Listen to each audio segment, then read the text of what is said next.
Subscribe करिए rising Uttar Pradesh को और दबाइए इस बेल आइकन को ताकि आप पाए यूपी की न्यूज अपने मोबाइल पर सबसे पहले। आम आदमी पार्टी के नेता और राज्यसभा सांसद संजय सिंह ने योगी सरकार के जलकल विभाग में करोड़ों के घोटाले का आरोप लगाया है।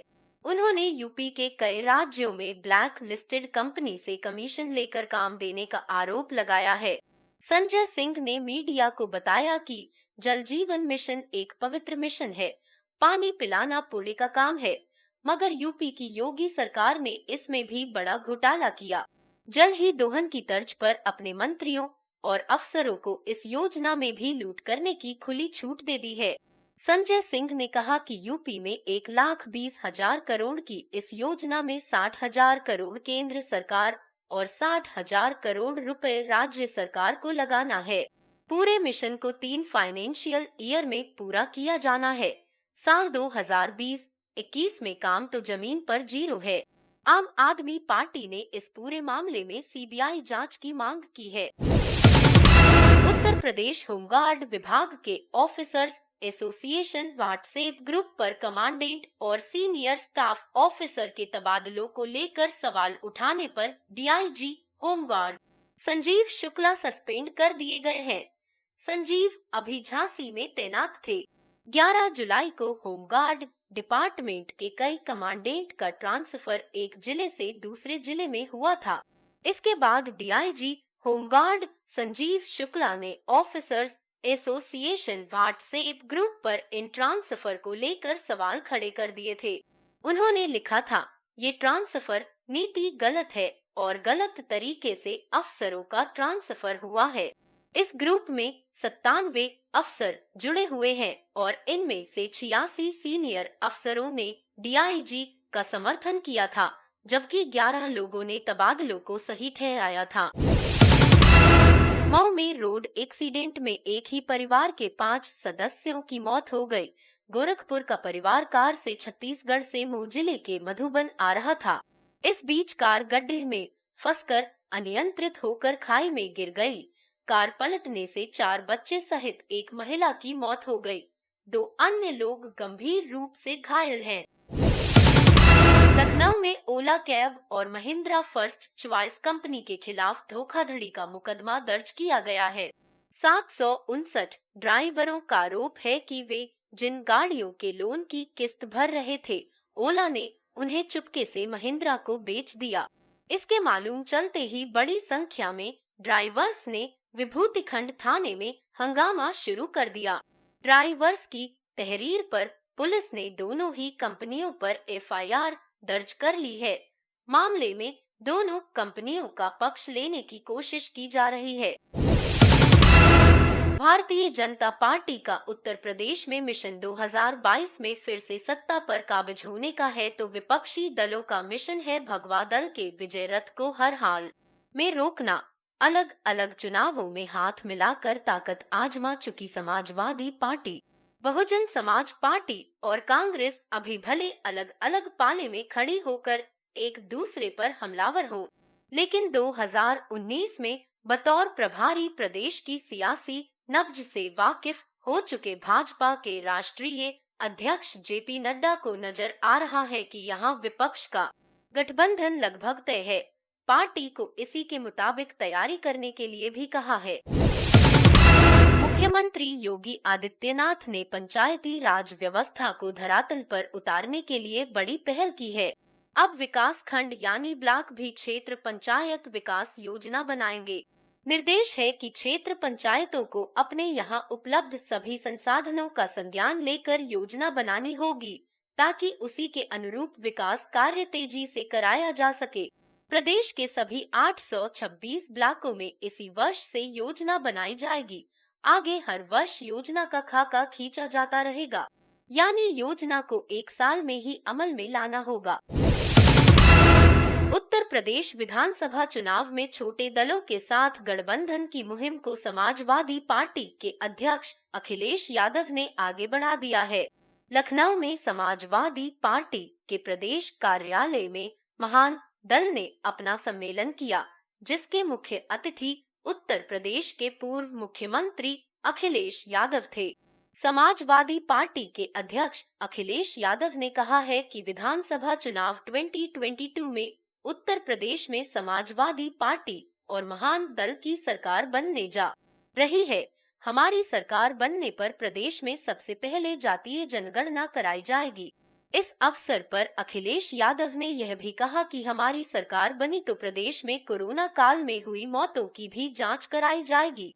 कोरोना से जान गंवाने वाले लोगों के आश्रितों की सरकार मदद भी करेगी।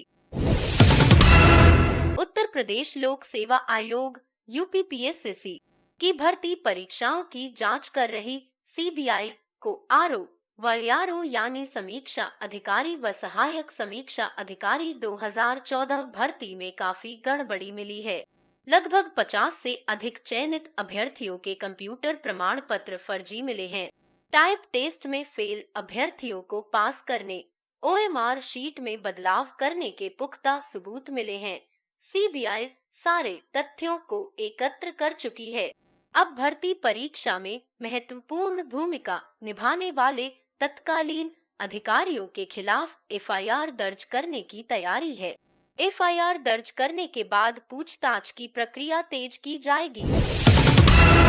प्रदेश में नदियों के जलस्तर में लगातार हो रही बढ़ोतरी से कई इलाकों का संपर्क कट गया है। बाढ़ के पानी से घिरे गांवों में लोग भवनों की छत पर शरण लिए हुए हैं।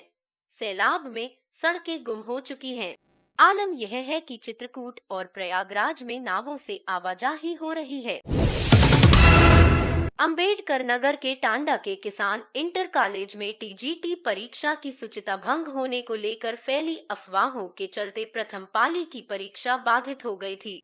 इसमें परीक्षा आयोजक के रूप में तैनात जिला विद्यालय निरीक्षक उदय प्रकाश मिश्र, पर्यवेक्षक जिला दिव्यांग जन सशक्तिकरण अधिकारी शशांक सिंह और केंद्र व्यवस्थापक रहे कॉलेज के प्रधानाचार्य गिरीश चंद्र वर्मा दोषी पाए गए हैं। जांच के बाद मंडलायुक्त एमपी अग्रवाल और जिलाधिकारी सैमुअल पॉल की संस्तुति पर इन तीनों अधिकारियों को निलंबित कर दिया गया है। टीजीटी परीक्षा के दूसरे दिन सीतापुर, अयोध्या और सुल्तानपुर में एक सॉल्वर पकड़ा गया। अयोध्या में 5 अन्य को हिरासत में लेकर पूछताछ की जा रही है। दूसरी ओर अंबेडकर नगर में शनिवार को पकड़े गए 6 सॉल्वरों को जेल भेज दिया गया है। दूसरी ओर रायबरेली में एक महिला अभ्यर्थी को कान में फिट डिवाइस की मदद से नकल करते हुए पकड़ा गया। वाराणसी के पिंडरा स्थानीय प्राथमिक स्वास्थ्य केंद्र पर तैनात स्वास्थ्य पर्यवेक्षक कोविड रोधी टीका कोविड शील्ड के नाम पर डेक्सोना इंजेक्शन लगाकर ग्रामीणों से अवैध वसूली करते पकड़ा गया। लंबे समय से की जा रही उसकी कारगुजारी पकड़ी गई।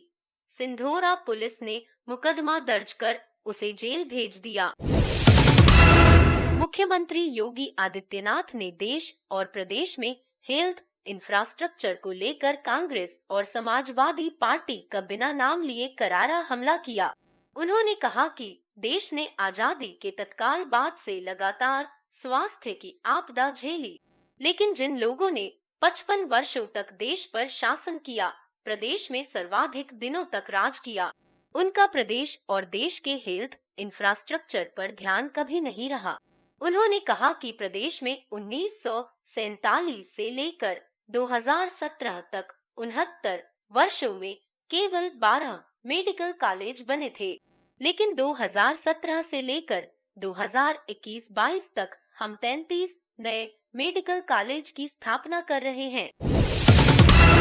प्रदेश भर के 700 से अधिक कस्तूरबा गांधी आवासीय बालिका विद्यालयों की छात्राओं और शिक्षिकाओं को सरकार अंग्रेजी में दक्ष बनाएगी। बेसिक शिक्षा विभाग ने ELTI को यह जिम्मेदारी सौंपी है। संस्थान के प्राचार्य डॉ. स्कंद शुक्ल ने कक्षा 6 से 8 तक की छात्राओं को उनके पाठ्यक्रम पर आधारित तथा स्पोकन इंग्लिश को ध्यान में रखते हुए शैक्षणिक वीडियो तैयार करने का प्रस्ताव भेजा है।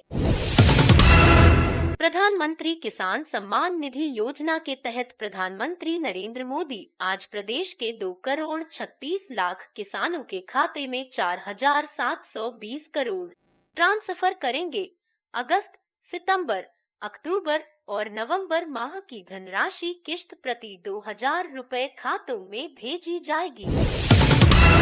यूपी बोर्ड से 10वीं और 12वीं की परीक्षाओं के लिए पंजीकरण कराने वाले 56,03,813 विद्यार्थियों को बिना परीक्षा दिए अगली कक्षा में प्रोन्नत तो कर दिया गया है, मगर परीक्षा के नाम पर जो क्रमश 501 और 601 रुपए का परीक्षा शुल्क जमा कराया गया है, उसकी वापसी को लेकर उहापोह की स्थिति बन गई है। इस बाबत अधिकारी गेंद शासन के पाले में डालकर पल्ला झाड़ रहे हैं। शुल्क छात्र छात्राओं को वापस होगा या नहीं, इस पर फिलहाल पेच फंसा है। अधिकारी भी इस बारे में कोई स्पष्ट जानकारी नहीं दे पा रहे। भारतीय जनता पार्टी के सहयोगी अपना दल ने अन्य पिछड़ा वर्ग के कल्याण के लिए एक अलग केंद्रीय मंत्रालय और पूरे देश में जाति आधारित जनगणना की मांग की, ताकि समुदाय की सटीक आबादी का पता लगाया जा सके। अपना दल ने यह मांग ऐसे समय की है जब उत्तर प्रदेश में अगले साल विधानसभा चुनाव होने हैं। नेपाल से यूपी आए किसानों ने इस समय तबाही मचा रखी है। आए दिन खेतों में खड़ी फसलों को हाथी बर्बाद कर रहे हैं। इन दिनों तो हाथियों के मुंह में धान का स्वाद लग गया है, जिसका नतीजा यह है कि हाथी अब वापस जाने का नाम नहीं ले रहे हैं। वन विभाग के अफसरों का कहना है कि धान की फसल को नर्म घास समझकर हाथी इसे खा रहे हैं। यही वजह है कि उनकी वापसी नहीं हो पा रही है।